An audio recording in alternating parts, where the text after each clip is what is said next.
በዚህ ጉዳይ ላይ እንግዲህ ብዙ አስደንጋጭና አስጠሊታ ደስ የማይሉ ነገሮች እየተሰሙ ይገኛሉ። ሁኔታው እየከበደ ሂዶ ወደ አላስፈላጊ ነገር ውስጥ እየገባ ይገኛል።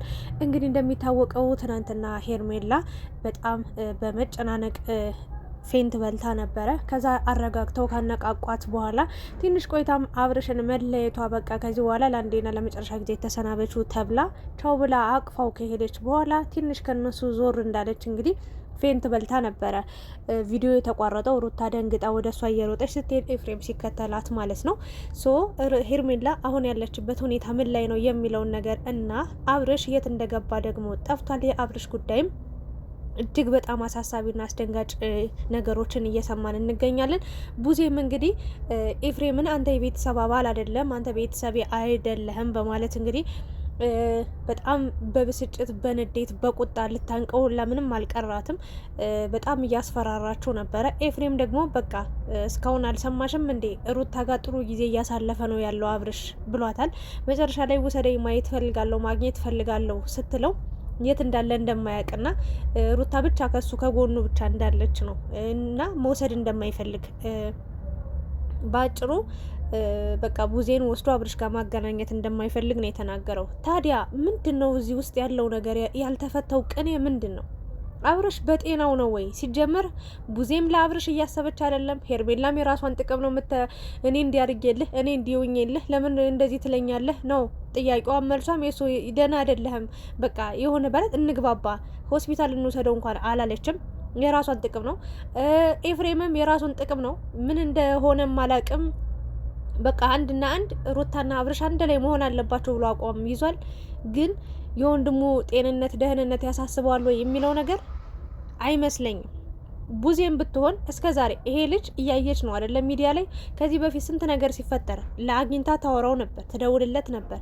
የሩታ ቤት የእውነት ብታዝንለት ብታስብለት ኑሮ የሱ ደህንነት የሱ ጤንነት አይ ይሄ ልጅማ በሰላሙ አይደለም በጤናው አይደለም ያለበት ሂጄ ላግኘው ላወራው ፈልጋለሁ ብላ መሄድ ስትችል ካሜራ ላይ መጣ።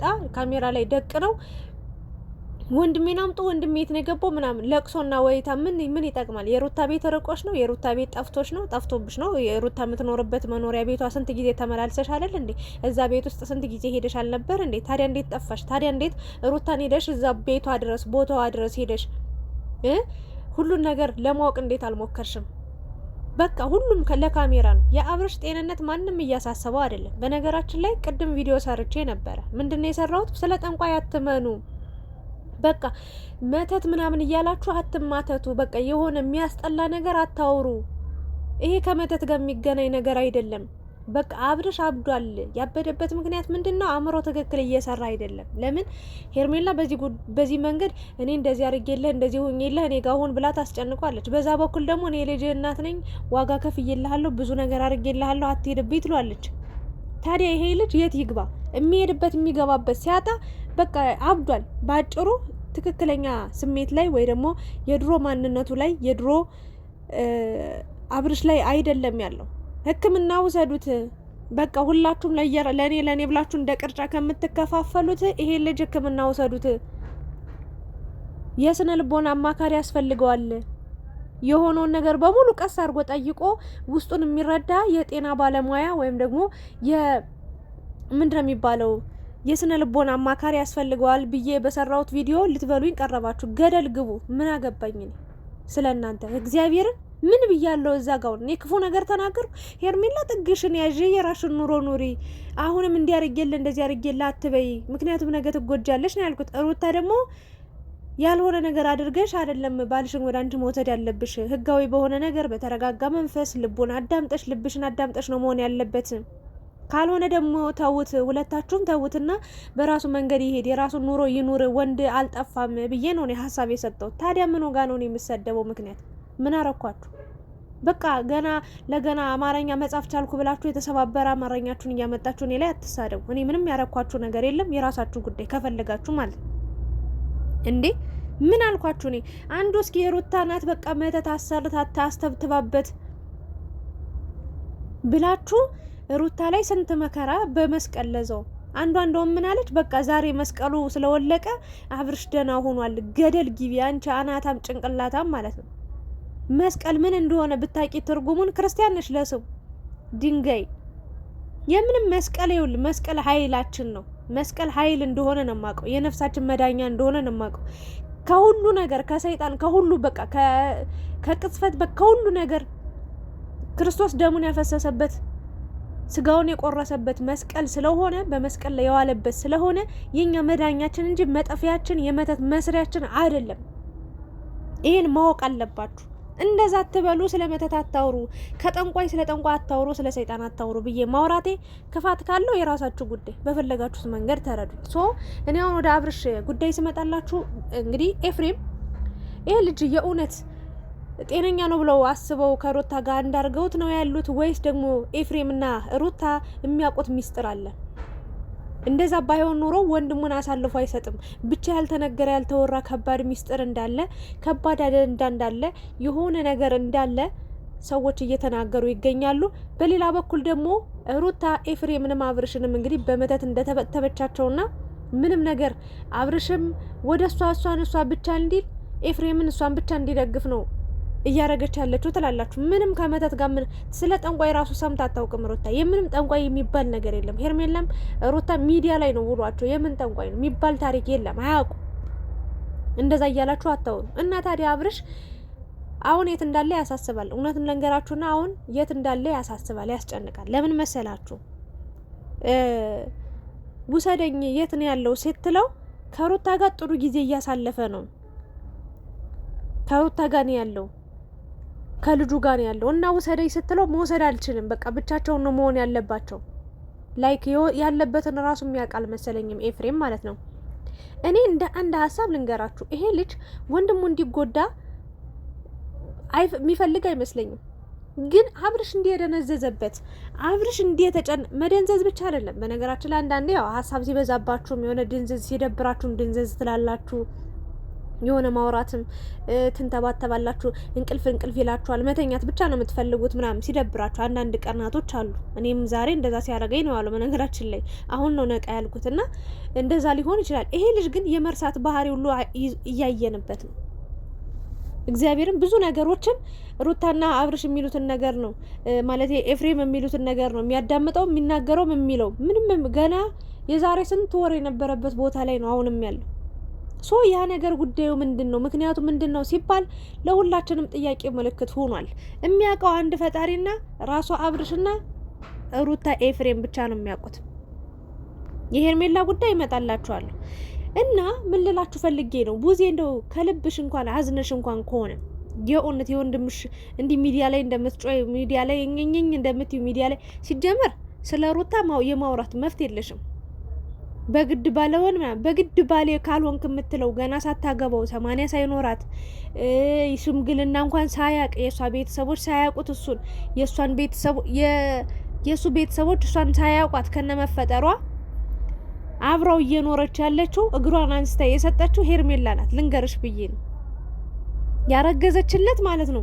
ከትዳር ውጪ ከ80 ውጪ ለዛው መዛጋ ትዳሩ ያላበቃ ትዳር እያለ እያወቀች ነው ያረገዘችው። እሷን ደግፈሽ አንተ ሩታን ማጥላላትሽ ነው። ሩታን ዝቅ ማድረግሽ ነው። ሩታን ማዋረድሽ ነው። ባንቺ ቤት መፍት የለሽም። ቢያንስ ምንም ቢሆንም ምንም እኮ እቺ ልጅ ማለት ነው አክስቴ የሚል ተያው አባቴ የሚለው አክስቴ የሚልሽ ልጅ ቆንጅዬ ልጅ ነው የወለደችለት አይደል እንዴ? ታዲያ ምን በግዴታ ትዳሬ ካልሆነ የኔ ህይወት ካልሆነ ብላ ሰው ባስተካከለበት ኑሮ ሰው በመሰረት በጣለበት ሰው የሆነ ነገር ባረገበት ላይ ገብታ እየበጠበጠች ያለችው የኔ ካልሆነ ያለችው ያልሰራችውን ያልጋገረችውን ያላስፈጨችውን እንጀራ ካልበላው እያለች ያለችው ማናት? ሄርሜላ ናት እንጂ ሩታ አይደለችም። ሩታን አሁንም ከመናገር ተቆጠቢ። እመኚኝ አብርሽን ኤፍሬም የሚጎዳ ነገር አያደርገውም። የፈለገ ነገር ከሩታ ጋር እንዲመለስ ከሩታ ጋር እንዲሆን ነገር ሊሰራ ሊያናድ በቃ የሆነ ከሄርሜላ ጋር እንዲለያዩ እንደዛ ነው እንደዚህ ነው ብሎ ሊያወራ ይችላል። አብርሽ ያላወራውን ለሄርሜላ ያላወራችሁ አብርሽ አውርቶ ሊያጣላቸው ይችላል። ከዛ ውጭ ግን የእሱን ህይወት አበላሽቶ አመሰቃቅሎ እንደዚህ አደንዝዞ እንደዚህ በቃ በሽተኛ አድርጎ አይደለም ወደ ሩታ እንዲሄድ የሚፈልገው። በሽተኛ ሲሆን ሩታስ የምትፈልገው ይመስልሻል? ሩታም ይሄን ያህል እየተበቀለችው ነው አብርሽ የምትሉ ሰዎች ማለት ነው። ምንም በቀል ብሎ ነገር የለም። በእርግጥ ከባድ ሁኔታ ላይ አሳልፋለች፣ ግን በዚህ ጊዜ በዚህ ሰዓት በቀል የሚባል ነገር የለም። ከተበቀለችም ስለ በቀል ካወራችም ከሄርሜላ ጋር እንጂ ከአብርሽ ጋር እየተበቀለች ወደ እሷ ልትመልሰው አትችልም። ምናልባት በቀል ከጀመረች ወይ ደግሞ እሷ ልሁ ተጋብታ የሆነ ጊዜ እኮ ጥለኸኝ እንዲያሳርረኸኛል እንዲያስከፍተኛል ብላ ጠቅልሎ ሄርሜላን አልፈልግሽም ብሎ ሙሉ በሙሉ ከእሷ ጋር ርቆ ከሄደ በኋላ ሩታ ጋር ቢመለስ ሜቢ ያኔ ልታረገው ትችላለች። አሁን ግን የሆነ ያልሆነውን ነገር አድርጋ በጣም ተለሳልሳ በጣም መልካም ሰው ሆና እሱን አስመችታ በሚፈልገው መንገድ ይዘው እንጂ እንዲህ ለበቀል ተዘጋጅታ እንደዚህ አትወስደው። ለማንኛውም ቅኔው ማታ የሚፈታላችሁ ይሆናል፣ የሚለቀቅላችሁ ቪዲዮ ይሆናል። እሱን ማየት ትችላላችሁ ማለት ነው።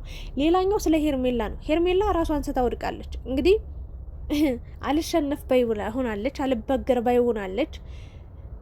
ነግራችኋለሁ፣ ሌባ ሁሌ እንደሰጋ ነው የሚኖረው። የሆነ ነገር ሰርቆ ቢታይም ባይታይም ካሁን ሰው አይቶኝ አሁን ደረሰብኝ፣ አሁን አወቀብኝ፣ አሁን እንደዚህ ያለኝ እያለ ህይወቱ ሙሉ ሲፈራ መንገድ ቀይሮ ሲሮጥ ሰው ሲያይ እንደደነገጠ እንደነበረ ነው የሚኖረው። ሄርሜላማውን ሚስትህ አይደለው እንዴ ሩታ እኮ እንዲጎድታለች፣ ሩታ እኮ እንደዚህ ብላሃለች ምናምን ከምትል መጀመሪያ ለጤንነቱ ነበር ማሰብ የነበረባችሁ። መጀመሪያ ላይ ለአብርሽ ምንድነው የሆነው? ልጅ ያለ ወትሮው ያለ ምንድነው የተፈጠረው ነገር ብላችሁ ቁጭ ብላችሁ አውርታችሁበት ያለውን ነገር ለማስተካከል መሞከር ስትችሉ ግን የራሳችሁን ጥቅም ሁሉም ቡዜም የራስሽን ጥቅም ነው የምታካሂጂው፣ ኤፍሬምም እንደዛው፣ ሩታም እንደዛው፣ ሄርሜላም እንደዛው። ይሄ ልጅ እንዲህ ስደነዝዝ እኛ ነው የታየን፣ እኛ ተመልካቾች ነን ያየ ነው ህመሙ የገባን። እግዚአብሔር ምስክሬን ከጎኑ ሳንሆን በሚያወራው ነገር ሁሉ አይተን የተረዳ ነው የገመት ነው እኛ ነን። እናንተ ቅንጣት ታክል እንኳን አላሳሰባችሁም። አንቺም ሩታም ወደ ራስሽ ለመውሰድ ነው እየጣርሽ የምትገኘው በቅፎ ውስጥ ለመግባት። ሄርሜላም ቢሆን በቃ ሩታ አሸንፌሻለሁ አብርሽ ከኔ ጋር ሆነ ብለሽ ለማውራት ነው። አለቀ።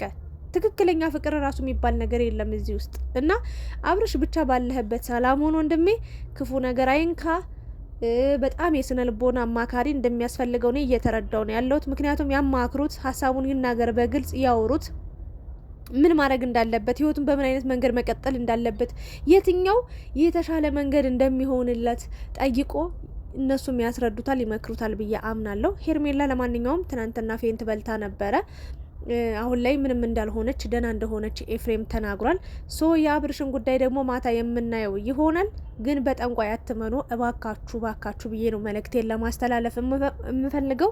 ቡዜ ደግሞ ይሄን ያህል መንገድ ላይ ጎዳና ላይ ወጥሽ መጮህም ከወንድምሽ ጋር መጋጨትም አይጠበቅብሽም። አንቺ የእሱ እህት እንደሆንሽ ሁሉ ኤፍሬምም የእሱ ወንድም ነው። ስለዚህ እሱን የሚጎዳ ነገር አላረግም። ሄርሜላ ያልተመቸችው የሆነ የሰማው ነገር አለ፣ አልተመቸችውም። በቃ አልፈልግም፣ ለአብርሽ ትሆነዋለች፣ ከአብርሽ ጋር ትክክለኛ ነገር አለ የሚለው ነገር ስላልተዋጠለት ትክክለኛ ነገር ያለው ዋጋ የተከፈለበት ትዳር ከሩታ ጋር ነው ብሎ ስላሰበ ከሩታ ጋር እንዲሆን ተመኘ ፈለገ እንጂ ወንድሙን በተአምር አሳልፎ ሊሰጥ አይችልም። ወንድሙን በጭራሽ ሊጎዳ የሚችል ነገር አያደርግ በአጭሩ ማለት ነው። በእርግጥ ተሳስቶ የሚጎዳ ነገር ሊያደርግ ይችላል። ለምን አሁን ለምሳሌ ሄርሜላ አትሆንህም ሩታ ነች የምትጠቅም ምናምን ሊል ይችላል። ምናልባት ሄርሜላ ልትጠቅሞ ትችል ይሆናል። በዛ መንገድ ተሳስቶ ምናልባት ያ ነገር ሊሆን ይችላል እንጂ በታሪክ እያወቀ ሆን ብሎ ሄርሜላ ሩታ እንደምትጎዳው እያወቀ ወደ ሩታ ተመለስ ብሎ አይናገርም። ይሄ ነው ያለኝ ሀሳብ አስተያየት። የማታውን ቪዲዮ አብረን የምንከታተል ይሆናል። የእናንተን ሀሳብ አስተያየት ጨምሩበት። ይሄ ልጅ ምንድነው የተፈጠረው? አብዶ ነው ታሞ ነው ወይንስ ደግሞ የሆነ ነገር ምን ሆኖ ነው ብላችሁ ታስባላችሁ? እስኪ ሀሳባችሁን አስቀምጡ። እንደኔ አብዶ ነው ብዬ ነው የማምነው። አብዷል በቃ ይሄ ልጅ ምንም ሰላም አላገኝም። ሄርሜላ ጋር ሲሄድ በዚህ በኩል እኘኝ፣ ሩታ ጋር ሲሄድ በዚህ ጋር እኘኝ። ይሄ ነገር ነው በቃ አእምሮን መቆጣጠር ስላልቻለ እዚህ ደረጃ ላይ ደረሰው ብዬ ነው የማስበው። የእናንተን አስቀምጡ። ላይክ፣ ሼር፣ ሰብስክራይብ አድርጉ። አመሰግናለሁ። በጸሎት በዱዓ እናስበው አብርሽን ብዬ ነው መልእክቴን ማስተላልፈው። ደህና ሆኖ እንደ ሁልጊዜው እንዲመጣልን ማለት ነው።